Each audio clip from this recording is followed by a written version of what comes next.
Hedge यानी कुछ नहीं। ये फारसी का लफ्ज है जिसका मतलब है कुछ नहीं, कुछ नहीं।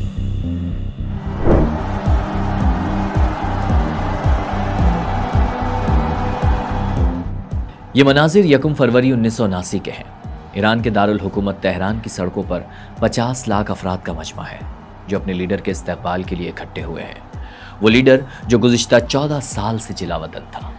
जब जहाज में मौजूद एक सहाफ़ी लीडर से पूछता है कि इतने साल बाद भी लाखों लोग आपकी वापसी के इंतजार में सड़कों पर हैं, आपको कैसा महसूस हो रहा है, तो वो जवाब में सिर्फ एक लफ्ज कहता है, हेज यानी कुछ नहीं। सहाफ़ी हैरत से पूछता है, कुछ नहीं? तो वो जवाब देते हैं कि हेज एहसास न दारम, यानी मुझे कुछ भी महसूस नहीं हो रहा है। ये थे आयतुल्लाह खुमैनी, जो ईरान को इस्लामी जमहूरी मुल्क बनाने की खातिर वतन वापस लौट रहे थे। रूहुल्लाह मूसवी खुमैनी अपनी नई रियासत के पहले सुप्रीम लीडर थे और 1989 तक अपने इंतकाल तक इस मनसब पर फाइज रहे। इस्लाम मजहब खुशके मरबूते बे फकत रब्त बेन बंदा व खुदा नीस्त। इस्लाम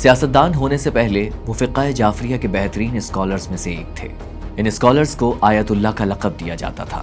यही वजह है कि उनकी शिनाख्त हमेशा आयतुल्लाह खुमैनी के नाम से ही रही। सन 1902 में पैदा होने वाले बच्चे ने कैसे अपने वतन ही नहीं पूरे रीजन बल्कि आलमी सियासत को भी बदला, ये कहानी बहुत ही दिलचस्प है जो आज हम आपको रफ्तार पर सुनाएंगे। तो चैनल को सब्सक्राइब कीजिए, बेल आइकन जरूर दबाइए और हमारे साथ चलिए।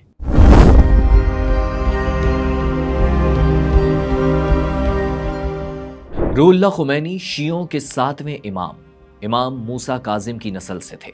आप 24 सितंबर 1902 को मरकजी ईरान के एक छोटे से शहर खुमैन में पैदा हुए। वालिद आगा मूसा को 1903 में कत्ल कर दिया गया। तब रूहुल्लाह सिर्फ 4 महीनों के थे।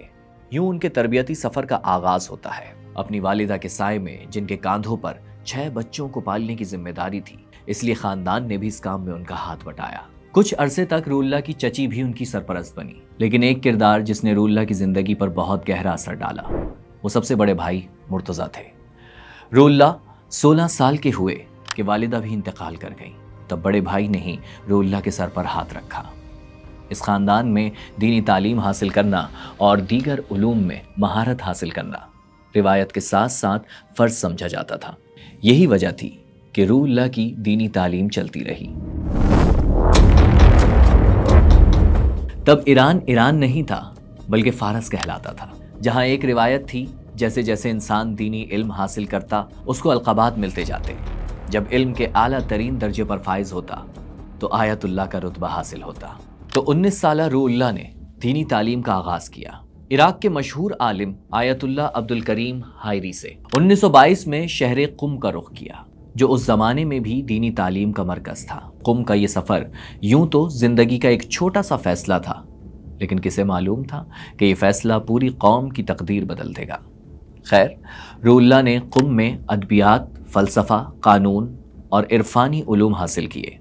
सन 1932 में तेहरान के एक जाने माने स्कॉलर की बेटी से उनकी शादी हो गई। या के बाद दीगर 7 बच्चों की पैदाइश हुई, जिनमें से 2 पैदाइश के कुछ ही अरसे बाद इंतकाल कर गए। इस दौरान 1937 में आयतुल्लाह हायरी भी दुनिया से रुखसत हुए। तब रूहुल्लाह ने एक और आयतुल्लाह हुसैन बरजर्दी की शागिर्दी इख्तियार कर ली। अब उनकी पहचान एक इंतहाई ज़हीन स्कॉलर के तौर पर होने लगी। यही वो वक्त था जब रूहुल्लाह मूसवी रूहुल्लाह खुमैनी के नाम से पहचाने जाने लगे। ये वो ज़माना था जब ईरान पर रज़ा शाह पहलवी की हुकूमत थी, जिनके सर पर ईरान को जदीद बनाने का जुनून सवार था।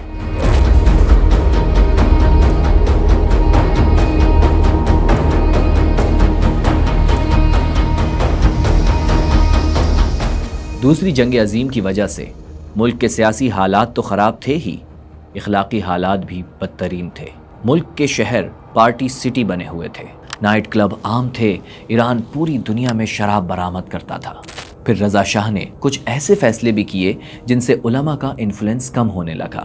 फिर ख़वातीन को मर्दों के बराबर मसावी हुकूक दिए गए, उन्हें वोट डालने की इजाज़त दी गई, उनके लिए यूनिवर्सिटीज़ के दरवाजे खोले गए। यही नहीं, हिजाब को बैन कर दिया गया। पुलिस को हुक्म था जो भी स्कार्फ पहने नजर आए उसका हिजाब खींच लिया जाए। अब ईरान की सड़कों पर खवातीन मगरिबी लिबास में नजर आती। तंग जीन्स, मिनी स्कर्ट्स और स्लीवलेस शर्ट्स तो आम थीं। उसके बाद इमाम खुमैनी की तहरीक कैसे खड़ी हुई ये आगे चलकर बताएंगे। उससे पहले ये जानना ज़रूरी है कि ईरान की सियासत कैसी थी और उस ज़माने में मुल्क किस तरह एक नाजुक मोड़ पर खड़ा था। जिस मुल्क को आज हम ईरान के नाम से जानते हैं वो एक लंबे अरसे तक काचार खानदान की सल्तनत था। 1908 में मुल्क में तेल निकल आया तो दुनिया की बड़ी ताकतों के मफादात ईरान से जुड़ गए। 1925 में ताकतों के पावर गेम्स के नतीजे में ईरान में इख्तिदार मिला पहलवी खानदान को। पहलवी खानदान का हुकूमत करने का खास अंदाज था। एक कड़ी सेंसरशिप और प्रोपेगेंडे के साथ कौम परस्ती, सेक्युलरिज्म और एंटी कम्युनिज्म पर जोर। उनके दौर में मजहब को बहुत दबाया गया।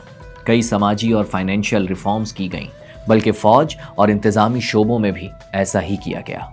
मुल्क को जदीद बनाने के लिए पहलवी खानदान ने सहारा लिया जबर का, जुल्म का। रजा शाह ये समझ रहे थे कि जब पड़ोसी मुल्क में मुस्तफ़ा कमाल अतातुर्क ऐसा कर सकते हैं तो वो क्यों नहीं। रजा शाह उनकी तरह मुल्क को जमहूरिया भी बनाना चाहते थे, लेकिन आपको सुनकर हैरत होगी कि बरतानिया उसके खिलाफ था, क्योंकि जमहूरियत आ जाती तो तेल कैसे लूटा जाता। लूली लंगड़ी जमहूरियत भी बरतानिया के इंटरेस्ट के खिलाफ होती, इसलिए उसने बादशाहत को खुला सपोर्ट किया। और जब शाह ईरान ने फैसले करना शुरू किए तो मुल्क में बड़ी हलचल पैदा हुई। खास तौर पर मजहबी हलकों में ईरान के हालात तो खराब हो ही रहे थे, दुनिया भी सेकंड वर्ल्ड वॉर की वजह से बुरे हाल में थी। लेकिन तेल जैसी दौलत नहीं छोड़ी जा सकती थी, इसलिए 1941 में सेकंड वर्ल्ड वॉर के दौरान ही रूस और बरतानिया ईरान में घुस आए। रजा शाह को हुकूमत से निकाल दिया गया क्योंकि वो बरतानिया के मफादात के खिलाफ जा रहे थे और उनके नौजवान बेटे मोहम्मद रजा को नया बादशाह बना दिया गया, ऐसा बादशाह जो बरतानिया के इशारों पर चलता। 1951 में ईरान के वजीर आजम मोहम्मद मुसद्दिक ने ऑयल इंडस्ट्री को नेशनलाइज कर लिया। ये एक हरकत दुनिया को हिलाने के लिए काफ़ी थी। बरतानिया और दूसरी आलमी ताकतें ईरानी तेल से अरबों डॉलर्स कमाती थी, वो ऐसा बिल्कुल बर्दाश्त नहीं कर सकती थी। उन्होंने शाह पर दबाव डाला और मुसद्दिक की हुकूमत का खात्मा कर दिया। लेकिन ये इतना आसान नहीं था। मुसद्दिक बहुत पॉपुलर थे, इतने कि शाह को अपना फैसला वापस लेना पड़ गया। अब मुसद्दिक को रोकने वाला कौन होता। 1953 में तो मुल्क में ये हालात हो गए कि शाह को जिला वतन होना पड़ा। अब मगरिबी दुनिया के मफादात और अंधा मुनाफा खतरे में था। तब अमरीकी और ब्रिटिश इंटेलिजेंस ने रिटायर्ड ईरानी जर्नैलों की मदद से बगावत की। मुसद्दिक की हुकूमत का तख्ता उलट दिया गया, फौज ने इख्तिदार पर कब्जा कर लिया और रजा शाह को वापस बुलाकर हुकूमत उन्हें दे दी गई। इतनी बड़ी फेवर मिलने के बाद शाह ने वही करना था जो मगरिब कहता। उन्होंने मुल्क को मगरिब ज़दा करना शुरू कर दिया। 1961 में इनकलाब सफ़ेद के नाम से रिफॉर्म्स की, जिनके पीछे भी अमेरिका ही था। अब ईरान दो हिस्सों में बढ़ चुका था। एक तरफ जिद्दत पसंद ताकतें जिनके ख्याल में ये इस्लाहात अभी नाकाफ़ी हैं, उन्हें और आगे बढ़ना है, और दूसरी तरफ मजहबी हल्का जिनके ख्याल में शाह ईरानी तहजीब और मुस्लिम शिनाख्त का कत्ल कर रहे हैं। ये सब एक तरफ। हुकूमत ने जो खुफिया पुलिस सावाग बनाई थी उसकी वजह से हर तबका शाह से नफरत करने लगा। इस खुफिया पुलिस ने कुछ और किया हो या ना किया हो, लेकिन ये जरूर किया कि ईरान के लिबरल और मजहबी हलकों को आमने सामने ला खड़ा कर दिया। तब जिन उलमाए दीन को हुकूमत से सबसे ज्यादा इख्तिलाफ था उनमें इमाम खुमैनी सबसे नुमाया थे। पूरा मजहबी हल्का उनके साए तले जमा हो रहा था और मुल्क इनकलाब की राह पर चल पड़ा।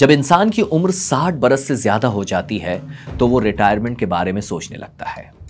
लेकिन आयतुल्लाह खुमैनी ने इस जिंदगी में जो कुछ हासिल किया था अब सब कुछ दांव पर लगाने का फैसला कर चुके थे। सोच लिया कि अगर मुल्क को शाह के आताब और अजाब से बचाना है तो सियासत में अपना किरदार निभाना होगा। ये साल 1963 था जब खुमैनी शाह मुखालिफत अपने उरूज पर पहुंची। खुमैनी का पहला पैगाम तकरीरों और पम्फलेट्स के जरिए ईरान भर में पहुंच रहा था। तब शाह ईरान ने कुछ ऐसे फैसले किए जिन्होंने जल्दी पर तेल का काम कर दिया। एक तो औरतों को मजीद हुकूक देने का फैसला और दूसरा बहाई अक़लियत को दफातर खोलने की इजाजत देना। मुल्क में गोया आग लग गई। 5 जनवरी 1963 मुहर्रम का महीना और मकाम क़ुम। सुबह सवेरे इमाम खुमैनी के दरवाजे पर दस्तक होती है। सावाक फोर्स रूहुल्लाह खुमैनी को गिरफ्तार कर लेती है। हुकूमत को मुहर्रम में ऐसा काम करने का मशवरा किसने दिया था, कुछ नहीं मालूम, लेकिन जो भी था वो शाह का वफादार तो बिल्कुल नहीं होगा, क्योंकि मुहर्रम एक मुकद्दस महीना था, शिया मुसलमानों के जमा होने, इकट्ठा होने का महीना। ऐसे वक्त में खुमैनी जैसे पाए के आलिम की गिरफ्तारी पर रद्द अमल तो आना था, और आया भी। मुल्क भर में एहतजाज का आगाज हो गया। तेहरान और शराज में तो बात यहां तक पहुंच गई कि कई लोग मारे भी गए। मुल्क की मजहबी इस्टेब्लिशमेंट को लगता था कि खुमैनी को कंट्रोल करना आसान होगा, क्योंकि वो बात करने की काबिलियत रखते थे, लोगों को अपनी तरफ मतवज्जा कर सकते थे। तो शाह की मुखालफत में उनसे बेहतर लीडर कोई नहीं होगा, और अपना मकसद हासिल हो जाए तो उन्हें आराम से कंट्रोल भी कर लेंगे।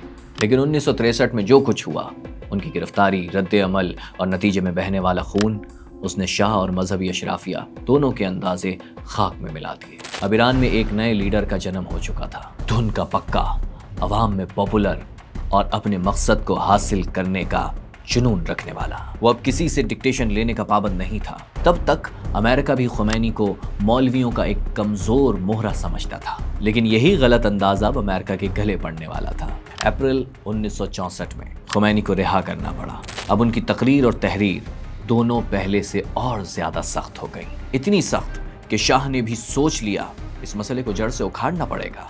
नवंबर 1964 में रूहुल्लाह खुमैनी को जिला वतन कर दिया गया। वो पहले तुर्की गए, जहां से शाह की मुखालिफत में ऐसे बयानात दिए कि तुर्की भी उनका बोझ नहीं उठा पाया। उसने शाह को पैगाम भेजा कि खुमैनी को ईरान वापस बुलाया जाए।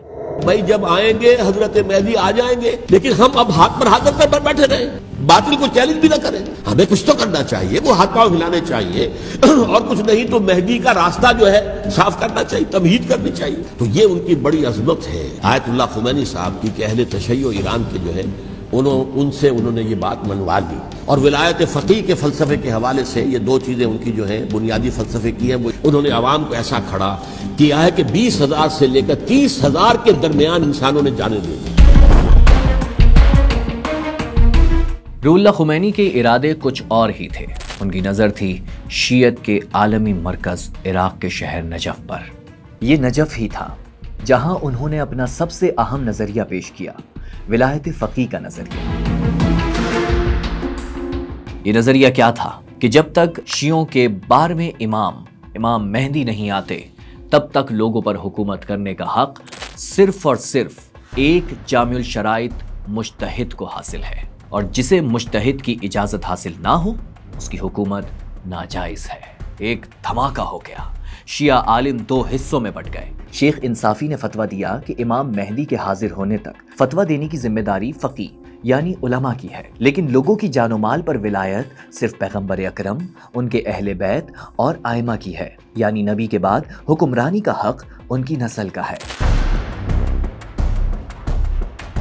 लेकिन खुमैनी का नज़रिया कुछ और था, ये कि अगर नबी करीम सल्लल्लाहु अलैहि वसल्लम की आल में से कोई मौजूद ना हो तो फिर सियासी और दीनी रहनुमाई या हक़ हुक्मरानी सिर्फ ऐसे आलिम के पास हो सकती है जो इस्लामी क़वानीन, शरीयत और फ़िक़्ह पर मुकम्मल उबूर रखता हो। चूँकि खुमैनी इसी उबूर के लिए माने जाते थे, इसलिए ये नज़रिया ईरान पर उनकी हुक्मरानी का पहला इल्मी कदम बना। नजफ में बैठे आयतुल्लाह खुमैनी ने ईरान में शाह की मजबूत हुकूमत को घुटने टेकने पर कैसे मजबूर किया, वो भी उस जमाने में जब ना इंटरनेट था, ना मोबाइल फोन्स और ना सोशल मीडिया। लेकिन कोई भी इंसानी दौर हो, मीडिया तो किसी न किसी शक्ल में मौजूद होता है। 1960 की दहाई थी वीडियो और ऑडियो की, खास तौर पर कैसेट्स की। गाने, नोहे, हमद, नात, गोया हर चीज़ जो इंसान के कानों तक पहुंचानी हो, उसका जरिया बनते थे ये ऑडियो कैसेट्स। तो खुमैनी का पैगाम आम करने की वजह भी यही कैसेट्स बने। उनकी तकरीरें, लेक्चर, पैगामात सब कैसेट्स में रिकॉर्ड होते और ईरान स्मगल किए जाते, और उनमें मौजूद पैगाम ईरान के हर तबके में पेनिट्रेट कर गया, खास तौर पर यूनिवर्सिटीज के नौजवानों में। पूरे आलम इस्लाम में सिर्फ शिया ईरान ऐसा निकला है कि जिसने बादशाहत का खात्मा किया।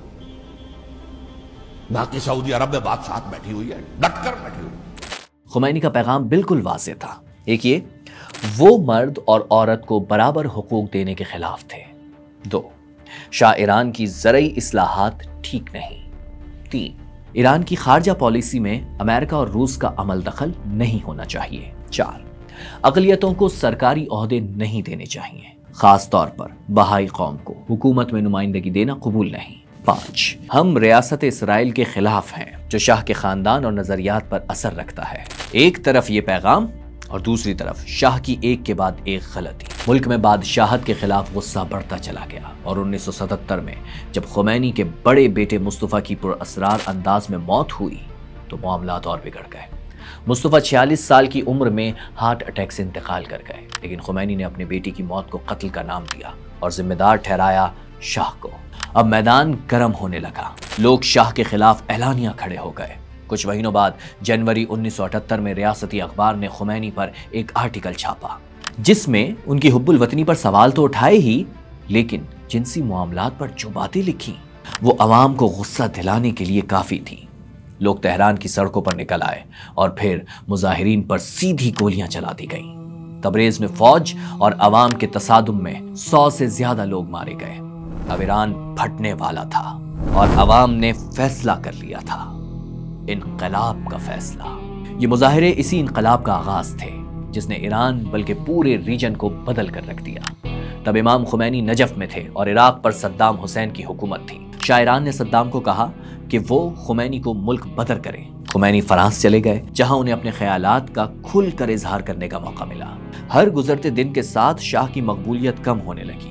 ईरान में अफरा तफरी थी, झड़पें रोज का मामूल बन गई थी। दुकानें बंद, कारोबार मुअत्तल और हड़तालों पर हड़तालें। इन हड़तालों की वजह से तेल की इंडस्ट्री पूरी तरह मुतासिर हुई। पैदावार 75% तक घट गई। हालात इतने बिगड़ गए कि शाह ने ईरान छोड़ने का फैसला कर लिया। और हैरत की बात, किसी मुल्क ने उन्हें कबूल नहीं किया, हत्ता कि अमेरिका ने भी। वो जो ईरान के स्याह और सफेद के मालिक थे, मिस्र में पनाह लेने पर मजबूर हो गए।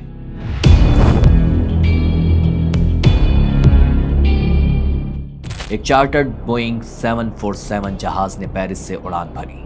इस जहाज में कोई और नहीं, इनकलाब ईरान के हीरो आयतुल्लाह रूहुल्लाह खुमैनी सवार थे। तकरीबन 16 साल की जिला वतनी के बाद बिल आखिर वो वतन वापस आ रहे थे, जहां अवाम का ठाटे मारता समंदर उनका मुंतजिर था। लेकिन खुमैनी के ईरान आने पर सब खुश नहीं थे। फौज तो उनके कत्ल का मंसूबा बना रही थी। फजाइया के एक सीनियर कमांडर तो खुमैनी के जहाज को ही मार गिराना चाहते थे। उन्होंने मिस्र में मौजूद शाह ईरान से इजाजत भी मांगी, लेकिन उन्हें कोई जवाब नहीं मिला। शाह खुद तो मुल्क में मौजूद नहीं थे, लेकिन उनकी इंतजामिया जरूर थी। वजीर आजम शाहपुर बख्तियार ने ईरान भर में कर्फ्यू लगा दिया। इमाम खुमैनी को उसकी कोई परवाह न थी। उन्होंने बस एक कागज लहराया जिस पर लिखा था, कर्फ्यू की परवाह ना करें। इस एक कागज ने तमाम बंदिश तोड़ दी और फिर उनका जहाज ईरान पहुंच ही गया। लैंड करने से पहले 3 बार तेहरान का चक्कर लगाया और फिर ईरान के मेहर आबाद एयरपोर्ट पर उतर गया। कुछ देर बाद काला इमामा और लंबा जुब्बा पहना एक झुकी कमर वाला बूढ़ा शख्स जहाज से नमूदार हुआ। उसने 16 साल बाद अपने चेहरे पर ईरान की ठंडी हवा महसूस की। उसकी एक झलक देखने के लिए हजारों लोग मौजूद थे। इतने लोग कि उन्हें पहले एक गाड़ी के जरिए ले जाने की नाकाम कोशिश की गई, लेकिन फिर हेलीकॉप्टर का इस्तेमाल करना पड़ा। अब खुमैनी ईरान के स्याह और सफेद के मालिक थे। उन्होंने मेहदी बाजार गान को नया वजीर आजम बनाया। 11 फरवरी को फौज ने ऐलान किया कि वो सियासी तौर पर गैर जानिबदार रहेगी और फौजियों को बैरकों में जाने का हुक्म दे दिया। अब ईरान की सड़कों पर इनकलाबियों का कब्जा था और फिर वही हुआ जो हर इनकलाब में होता है। सजाओं का अमल शुरू हो गया। बदनाम जमाना खुफिया पुलिस सावाक के सरबरा जनरल नेमतुल्लाह नसीरी और उनके करीबी साथियों को फायरिंग स्क्वाड के जरिए सजाए मौत दे दी गई। तभी तेहरान यूनिवर्सिटी के एक तालिब इल्म ने कहा, मैं समझता था खुमैनी ईरान में जमहूरियत ला रहे हैं, लेकिन अब लगता है कि हमने एक आमिर की जगह दूसरा आमिर खड़ा कर दिया है। हम धोखे में रह गए। हमारा मकसद ये नहीं था, हमसे कुछ और काम ले लिया गया। ये अल्फाज उन शख्सियात के थे जो गुज़िश्ता 40 साल के दौरान ईरानी इनकलाब से मायूस हो गए। इनकलाब में हिस्सा लेने वाले यूनिवर्सिटीज़ के तलबा, दानिश्वर और ईरान की कम्युनिस्ट पार्टी समेत दाएं और बाएं बाजू की तंजीमें थी। शाह ईरान का तख्ता तो उलट गया, लेकिन इख्तिदार संभाल लिया इमाम खुमैनी ने। फिर वो हुआ जो किसी ने नहीं सोचा था। आज़ादी और जमहूरियत के नारे लगाने वाले अब मर्ग बर अमेरिका और मर्ग बर इसराइल के नारे लगा रहे थे। सूरत हाल ये थी कि स्कूल्स में भी असेंबली सेशन के दौरान बच्चों से ये नारे लगवाए जाते। खवातीन पर हिजाब लाजिम कर दिया गया। सिर्फ मुसलमान ही नहीं, हर मजहब की पैरोकार खातून पर शोख रंग, लिपस्टिक, नेल पॉलिश या एक बाल भी नजर आना खातून को जेल ले जा सकता था। नाराज खवातीन ने एहतजाज किया, जिसे दबा दिया गया। खानदानी तहफ़्फ़ुज़ का कानून कलअदम करार दे दिया गया, जिसके मुताबिक अब खातून अपनी मर्जी से खुला नहीं ले सकती थी। जब इमाम खुमैनी ने इख्तिदार संभाला तो शिया नस्ल में इजाफे की हिदायत की। 1989 में ईरान की आबादी 3 करोड़ 60 लाख थी, लेकिन खुमैनी की हिदायत के बाद इसमें तेजी से इजाफा हुआ और ये 8 करोड़ से भी ज्यादा हो गई। शायद उससे भी ज्यादा होती अगर 1980 में ईरान इराक जंग ना होती। मगरिब के साथ खराब ताल्लुकात और बैनुल अक़वामी पाबंदियों के बाइस ईरान पूरी तरह मुतासिर हुआ। मुल्क का इन्हिसार तेल की बरामदात पर था, बाकी ज्यादातर मुल्क बंजर था। लेकिन पाबंदियों के बाद वो मुआशी तौर पर भी बंजर होता गया। उसका कौमी खजाना भी खाली होने लगा, महंगाई बढ़ती गई, लोग बेरोजगार हुए और हुकूमती पॉलिसियों के खिलाफ अवाम का गुस्सा बढ़ने लगा। इन हालात का फायदा उठाया पड़ोसी मुल्क इराक ने। ईरान के अमेरिका और इसराइल से ताल्लुकात भी खराब थे। ऐसे में इराक ने अपनी ताकत मजीद बढ़ानी चाहिए, तो मगरिब ने भी भरपूर साथ दिया। इनकलाब के बाद जो हालात पैदा हुए, ईरान बहुत कमजोर होता गया। उसका फायदा उठाते हुए सद्दाम हुसैन ने 1980 में ईरान पर हमला कर दिया। ये जंग 8 साल यानी अगस्त 1988 तक चलती रही। 5 लाख से ज्यादा अफराद इस जंग में मारे गए और दोनों मुल्कों को अरबों डॉलर्स का नुकसान उठाना पड़ा, लेकिन ईरान बच गया। अब रूहुल्लाह खुमैनी की उम्र बहुत ज्यादा हो चुकी थी। उनको मैदे का कैंसर हो चुका था। 3 जून 1989 को वो 87 साल की उम्र में दुनिया से रुखसत हो गए। इंतकाल का ऐलान रेडियो तेहरान पर रोते हुए किया गया। बिस्मिल्लाहिर्रहमानिर्रहीम। इन्ना लिल्लाह व इन्ना इलैहि राजिऊन। गम की फजा ने पूरे मुल्क को लपेट में ले लिया। हंगामी हालत का ऐलान कर दिया गया। तमाम टेलीफोन लाइन काट दी गईं, हवाई अड्डे बंद और सरहदें सील कर दी गईं। और फिर 11 जून को इंसानी तारीख के सबसे बड़े जनाजों में से एक जनाजा उठाया गया। हुकूमत के मुताबिक 32 किलोमीटर तवील जनाजे में 1 करोड़ से ज्यादा लोग शरीक थे, यानी ईरान की कुल आबादी का 6वां हिस्सा इस जनाजे में शिरकत के लिए आया था। इमाम खुमैनी को स्टेट फ्यूनरल दिया गया। लोगों ने उनकी मैयत का आखिरी दीदार भी किया। हुजूम इतना ज्यादा था कि उसे हटाने के लिए वाटर कैनन का इस्तेमाल करना पड़ा, लेकिन लोग फिर भी न हटे। तब इमाम खुमैनी की मैयत को हेलीकॉप्टर में मुंतकिल कर दिया गया।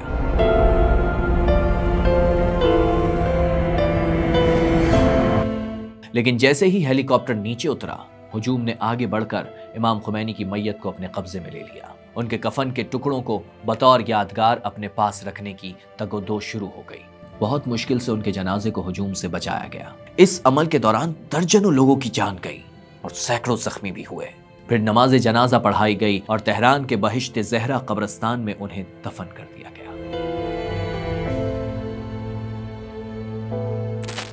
इमाम खुमैनी का जज्दे खाकी तो मनो मट्टी तले दफन हो गया, लेकिन उनका पैगाम आज भी जिंदा है। इस्लाम इसलिए आया है कि दुनिया की तमाम कौमों, अरब, अजम, तुर्क, फारस, सबको एक दूसरे के साथ मुत्तहिद करते और मिल्लत इस्लामिया के नाम पर दुनिया में एक बड़ी मिल्लत कायम करते। ये सदी खुदावंद कादिर के फजल से जालिमों पर मजलूमों की और बातिल पर हक की फतह की सदी है।